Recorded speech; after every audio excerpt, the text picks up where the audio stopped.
অকল ভাগৱত কথা কৰিব লাগে, পাঠ কৰিলেও নহ'ব, ভাগৱত কথা কৰিব লাগিব 7 দিন।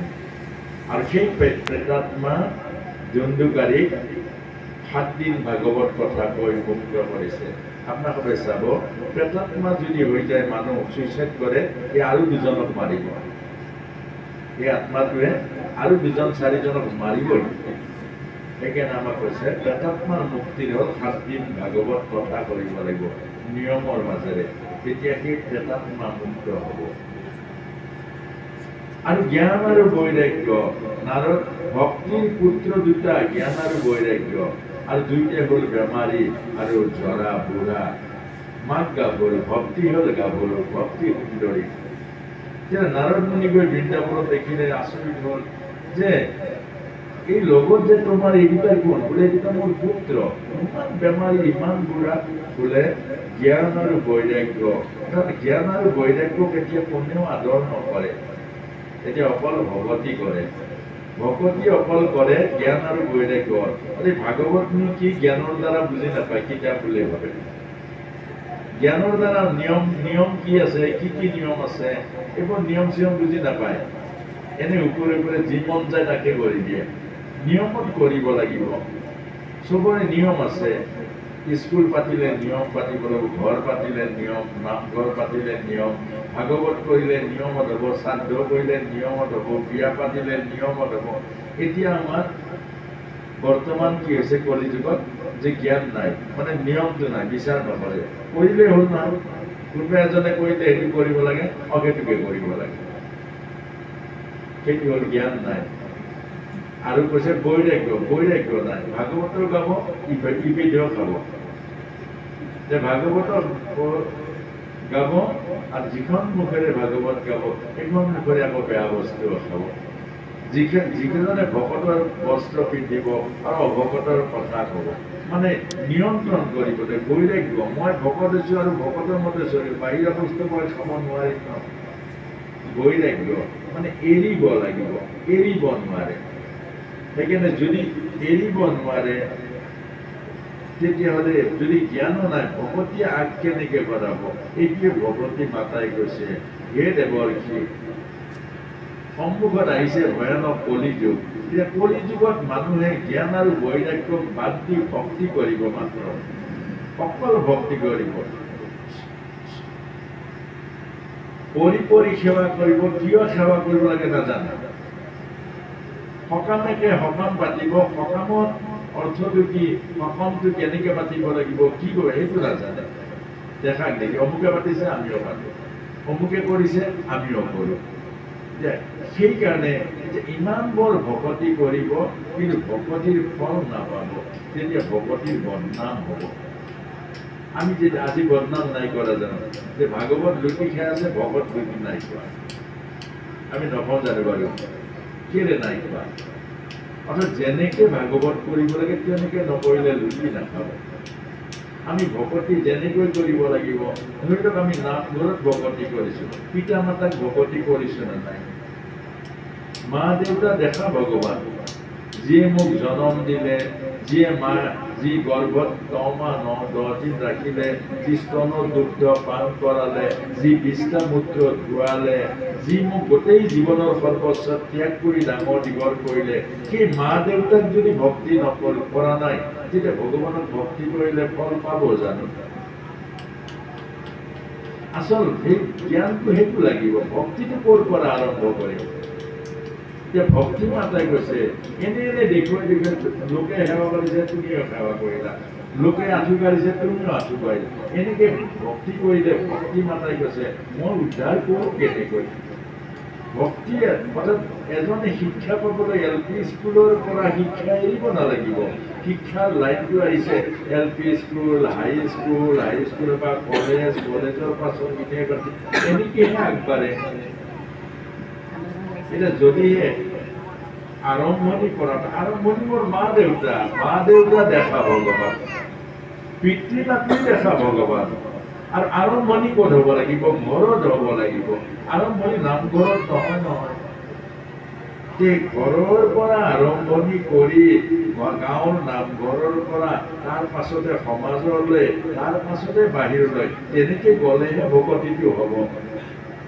এতিয়া আমি ওপৰে ওপৰে যদি ভকতিটো কৰোঁ, এগৰাকী আয়ে ভকতি ক'ত কৰিব? প্ৰথম স্বামী সেৱাৰ মাজেৰে হ'ব। যদি স্বামী সেৱা যদি নকৰোঁ, নামঘৰত নাম গালে জানো ভকতি হ'ব? আমি নামঘৰত নাম গাল ভকতি কৰিছোঁ, কৰবাত গৈ ভকতি কৰিছোঁ, কিন্তু নিজৰ স্বামীৰ মাজেৰে ভকতিটো নাই। তেতিয়া সেই ভকতি উদ্ধাৰ কৰিব পাৰিব জানো? এতিয়া সেই কথাটোকে ভক্তি মাতাই নাৰদ মুনিক কৈছে, দেৱৰ্ষি, মোৰ জ্ঞান আৰু বৈৰাগ্য যদি সমাজত জগাব নোৱাৰে, জ্ঞান আৰু বৈৰাগ্য যদি আমি সমাজৰ মাজত বিলাব নোৱাৰে, জ্ঞান আৰু বৈৰাগ্য যদি সমাজৰ মাজত আনিব নোৱাৰে, মই ভক্তি উদ্ধাৰ কৰিব নোৱাৰো, মই ভক্তি জীৱক আগবঢ়াব নোৱাৰো, শেষত গৈ মোৰে বদনাম হ'ব। তেতিয়া এই নাৰদ মুনি ভাগৱতৰ মাজেৰে ভাগৱত কথা 7 দিন কৰিছে, তেতিয়া জ্ঞান বৈৰাগ্য জাগিছে। অৰ্থাৎ এইটোৱে বুজাইছে 7 দিন ভাগৱত কথা কৰিলে সমাজত যুৱ প্ৰজন্মকে আদি কৰি এইবোৰ জ্ঞান পাব, আৰু এইবোৰ জ্ঞানৰ দ্বাৰা তেওঁলোকে বৈৰাগ্য আহিব। বৈৰাগ্য মানে কি? এটা জ্ঞান মা দেউতাক সেৱা কৰা ভক্তি, এটা বৈৰাগ্য মা দেউতাৰ অন্তৰত কষ্ট নিদিবা। এতিয়া এটা হ'ল ধৰা মা দেউতাক শ্ৰদ্ধা ভক্তি কৰা, এৰা মানে মা দেউতাৰ অন্তৰত কষ্ট নিদিবা। যদি শ্ৰদ্ধাও কৰোঁ, সেৱাও কৰিলোঁ, আকৌ গালিও পাৰিলোঁ, তেতিয়া হ'ব জানো বাৰু? নহ'ব। এটা এৰা, এটা ধৰা। আমি এটা এৰা, এটা ধৰা। ধৰাটো হ'ল জ্ঞান, এৰাটো হ'ল বৈৰাগ্য।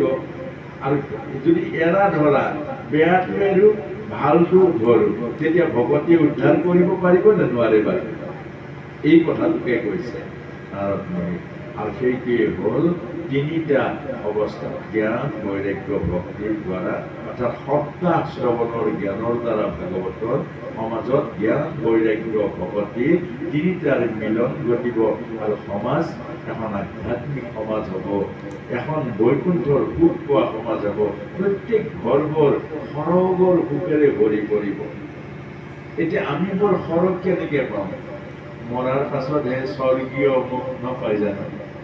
মৰাৰ পাছত স্বৰ্গীয় কয় নে নাপায় বাৰু? কিন্তু আমি জীয়াই থাকোঁতে স্বৰ্গত নাথাকো কেলে বাৰু? আমি জীয়াই থাকোঁতেহে স্বৰ্গত থাকিব, মৰাৰ পাছত স্বৰ্গটোৰ কি লাভ আছে জানো? সেইকাৰণে ল'ৰা ছোৱালীক কৈ দিব লাগে, মই মৰিলে স্বৰ্গীয় নিলিখিবি। মিছা কথাহে দিওঁ, ক'ত মৰিলে স্বৰ্গত যাম? মই ঘৰখনত যদি স্বৰ্গ নাপাওঁ, মই ঘৰৰ পৰিয়ালৰ মাজত যদি স্বৰ্গ নাপাওঁ, জীয়াই থকা দিনবোৰ যদি স্বৰ্গ নাপাওঁ, মৰাৰ পাছত স্বৰ্গ কেলে? বহুতে আশা কৰি থাকে যে এতিয়া নাপালো নাই, মৰাৰ পাছত। গোটেই জীৱনটো কাজিয়া কৰাতে গ'ল ঘৰত, ল'ৰাই কথা নুশুনে, ছোৱালীয়ে কথা নুশুনে, মনকষ্টত গ'ল, আৰু মৰাৰ পাছত স্বৰ্গীয় গ'ল। এইটো বৰ বেয়াহে কথা, ভাল কথা ক'ব নোৱাৰি, নহয়নে বাৰু? যদি ল'ৰা ছোৱালী গোটেই জীৱনটো আপোনাৰ বৃদ্ধ অৱস্থাত শ্ৰদ্ধা নজনালে, ভক্তি নজনালে, পিতৃয়ে খালে নাই নুসুধিলে, কৰবাৰ পৰা ফুৰি আহিলে বোলে মায়ে খালে নাই, দেউতাই খালে নাই, দেউতাৰ প্ৰতি মনত নপৰা, সেইজনক পিণ্ড দিয়া বন্ধ কৰিব লাগে। গান বাইন গাব নালাগে, পিণ্ডও দিব লাগে। কাৰণ কেলে? জীয়াই থকাত পিণ্ড নিদিয়া জনে, জীয়াই থকাত শ্ৰদ্ধা নকৰা জনে পিণ্ড দিলে পাব জানো? পাবনে? অৰ্থাৎ এই কথাবোৰ আমাৰ যুৱ প্ৰজন্মই যেতিয়া শুনিব, এইবোৰ যদি আমাৰ গৃহস্থীয়ে শুনিব, তেতিয়া আমাৰ এটা জ্ঞান আৰু বৈৰাগ্য জাগিব। এই কথাটোকে কৈছে। তেতিয়া আমাৰ জ্ঞান আৰু বৈৰাগ্য জাগিব, তেতিয়া সঁচা ভক্তি হ'ব। এতিয়া মিছা ভক্তি, অৰ্থাৎ এই স্বৰ্গ মিছা হয় জানো? আকৌ ভকতসকলে কোৱা নাই যে বৈকুণ্ঠ পাবা দেই, নকয় জানো? নাম ভকতি কৰা বৈকুণ্ঠ পাবা, কয় নকয়? কিন্তু সঁচা বৈকুণ্ঠতে পাব জানো? আমি যিবোৰ ভকতি কৰিছো, বৈকুণ্ঠ মানে কি?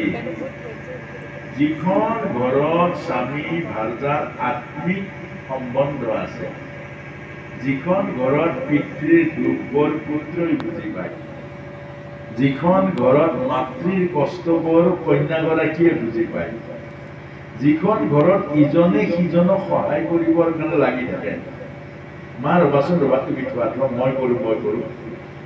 স্বামীয়ে ক'ব, হেৰা তুমি অকণ আৰাম কৰা, তুমি ইমান কষ্ট কৰিছা, তুমি ইমান কষ্ট কৰিব নালাগে নহয়। স্বামী স্বামীক ভাল যায় ক'ব, আপুনি ইমান কষ্ট নকৰিব, আমি সুখতে আছো, আপুনি দৌৰি দিব, আপুনি স্বাস্থ্যলৈ মন দিব লাগিব।